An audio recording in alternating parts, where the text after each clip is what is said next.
Welcome, Dr. James Beckett, Sports Card Insights, here with Rich Klein. We're going to talk about 1981 Donruss, a suggestion from John Flemister, who's also been a guest before. 1981 Donruss, a very enigmatic set.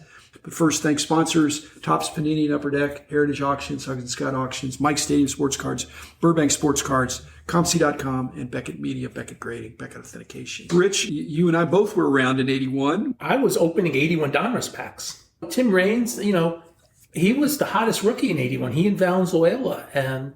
But Valenzuela didn't have 81 Donruss. He doesn't have 81 Donruss. He has Topps. He has Fleer and Topps.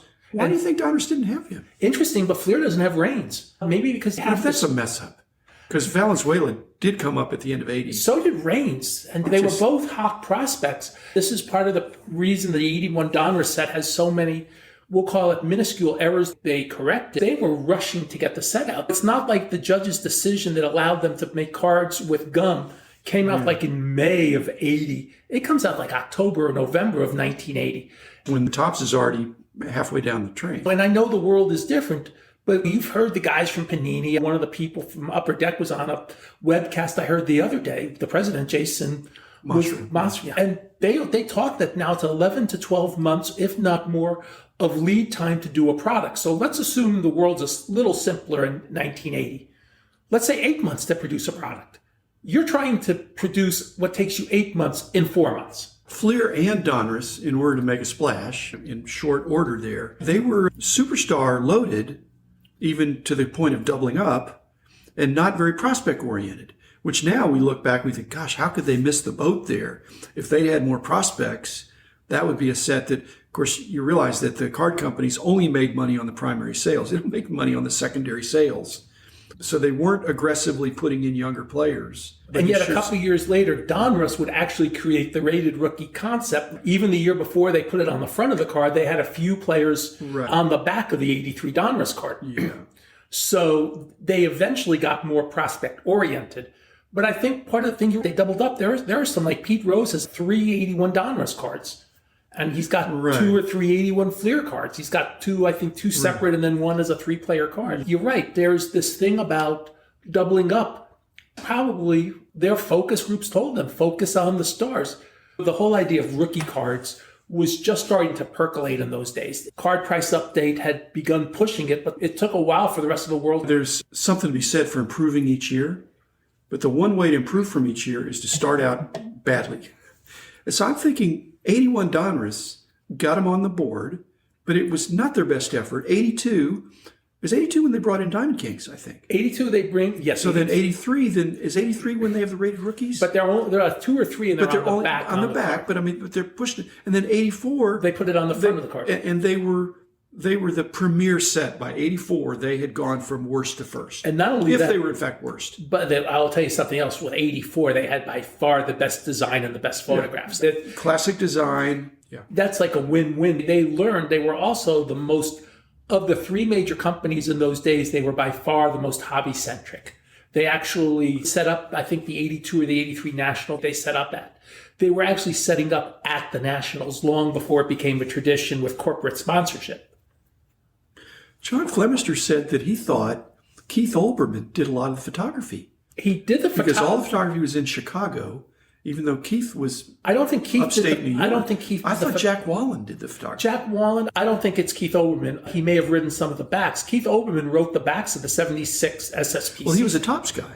Yeah. So much, you would think. But he knew Mike Ehrenstein pretty well. They were buddies. So maybe he was subcontracted through Mike. To at least I thought Mike Ehrenstein, TCMA, the MA of TCMA, Mike Ehrenstein, and hobby pioneer icon, I thought he was only involved in the distribution.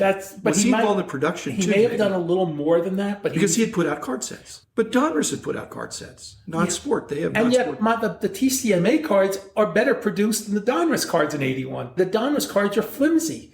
They crease easy. They're just not good cards. Donruss and Fleer thought in 1981 that Topps is the sleepy giant in the industry, and they just do what they do. They have no competition. And all we've got to do is put something else out there, and it'll sell. Because collectors don't care. They'll take anything. Do you think they thought the bar was that low? If you remember, the 79 to 81 period is really the first we'll call it popular hobby. Look what the year you had in No, 1970. there was a big splash of innovation in the late 70s, early 80s. But it's also starting to get to popular culture. The mantles sold publicly for $3,000, which nowadays sounds like a pittance, but in those days it was a lot of money for a 52 baseball card. And the common high numbers were $50 to $60 from 52 tops. You're talking. Yeah. But think about the 79 to 81 period for what it was, and then now you have a new card company coming out. They've done cards before, but now they can do baseball cards. No, but if you compared the 81 Donruss baseball to the Donruss non-sport sets in the mid-70s, they're not appreciably better or worse. It just seems like they just put it out there. Fleer, not a whole lot better. They probably had a little bit better card stock, but not great photography. A lot of errors. The errors now for Donruss, that was a big hubbub in the day, but not so much now. There's no noteworthy error there where you just are. I honestly think the 81 Donruss errors were just based on the speed of trying to get the card out. I mean, John Tudor, where the one-loss record is 9.7 instead of 9-7 and things like that. And Joe Charbonneau with a line of text missing on the back, or Rennie Stennett with having break an ankle instead of broken ankle. Just things, copy editing stuff. Where Fleer was more superstar-oriented numbering stuff that probably should have been fixed before it went out, where Donruss, I think, was just grammatical rather than leaving the number off the card, which you'd think you'd check that. But that happens to this very day. Remember, with the work I do for ComC, it's shocking to see how these card companies still make numbering errors to this very day. I mean, and when we enter a card into the ComC checklist, we put the card number in, and sometimes it just looks weird in the database in the road to opening day tops now set. Well, all of those cards have an OD dash before the name, except like card 337, which is definitely part of the road to opening day set, is just card number 337. And it's a missed the OD. So in the database, because we're trying to report the accurate card Exactly, because how do you search for it? You've got to search for it with the card number. It's still happening to this very day. Some of it you can just say, hey, it is what it is. But I think if you're a conspiracy theorist, you'd have a much better chance saying Fleer did that on purpose rather than Donruss doing it on purpose. You were around in those days. Errors and variations there was a lot going on in the 80s there. Some accusation of intentionality on the part of players, photographers in cahoots, card companies. I think the licensing entities were probably not pleased. But there were a bunch of errors, and it's much more noteworthy than 81 Donruss, which it just blew over. And now, whether you've got the error or the corrected version, it's probably still a common card. And some of the 81 variations are just they updated the card. If it was a person of free agency, okay, he signed with or he was traded to. So some of those are natural living set updates. Others, as we talked about, the Rennie Stennett and the broken leg, or the Joe Charbonneau card, which probably at the time was a hot card, that could have been maybe the only deliberate mistake Donruss made, and even that I don't think was a deliberate mistake. Okay. John Flemister, when he was suggesting you and I talk about 81 Donruss, his perception is that complete sets on eBay are getting harder to find. And I thought, I don't think it's hard to find a set. You get what you pay for. If it's a cheaper set, it's probably in lesser condition. A lot of off-centering, a lot of quality control issues, and flimsy card stock and all that stuff. So you can find the set, but if you find the set at a low price, it may not be a bargain because bad quality control. If it's a high price set, that doesn't mean it's necessarily in better shape. But are there any cards a person should worry about other than second-year Ricky Henderson and rookie Tim Raines? If you put those on top of the box, is that end of story? That's end of story for terms of the key cards. However, I swear that 98% of the Keith Hernandez cards have a factory crease in them. Okay, so if it didn't, that'd be great. It's gradable. Yeah. I'm sure there are others like that as well. I remember the Keith Hernandez because after I was told that, I've handled enough, and I said, yeah, they all do have creases on them. You just sell them as they are. It's a factory crease. It's like a paper crease or like a bent? It's like a factory crease. It's noticeable, but not really bad. Yeah. But you're right. The only card that really anybody would care about today from 81 Donruss that would be any sort of a real premium is the Tim Raines rookie. And some people do like the Mookie Wilson rookie, which is his only 81 card by himself. Okay. I don't know if it was an offer, but they did have some complete uncut sheet sets. Mike Gordon had a bunch of them way back in the day. So if you had one of those, what would you do? You just keep it because it wouldn't make sense to chop it unless you had a professionally cut, perfectly centered.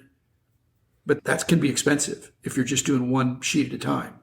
You're right. I would probably just keep it, especially if it was inexpensive. Get a big protector for it and just... There are a lot of people when they get these complete sets think, wow, if I just cut this up and they all come out great grading, you better do the math and include the cost of cutting professionally, because if you don't, that can be very expensive. The actual cutting costs nothing.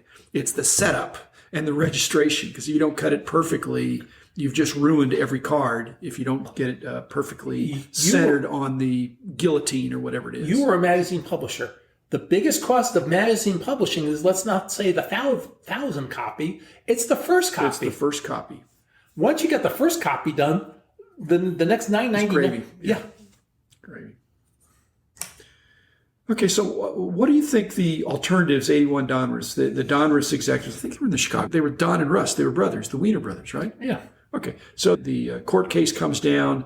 They're thinking, we're going to jump in. We can even put in gum, which was short-lived. That was the only year. By the way, the 81 Donruss gum tastes better than either Fleer or Thompson 81, but that's a personal opinion. Okay, but why did the road go through Mike Aaron? Respected guy, had done card sets on some kind of volume. Because he knew how to distribute the cards to the hobby.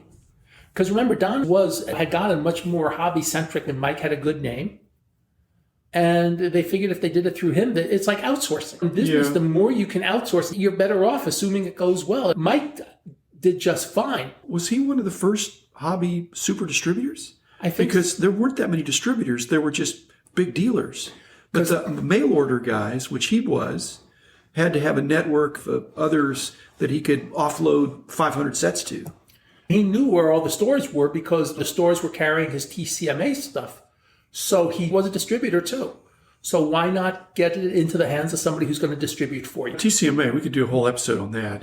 Most people think that it was a minor league, but the minor league was not their initial thrust. I think it was all these old timers and things like that. Because that was when Tom Collier was involved. It was a Sabre guy. That's when Tom Collier was involved. Right? And TCMA.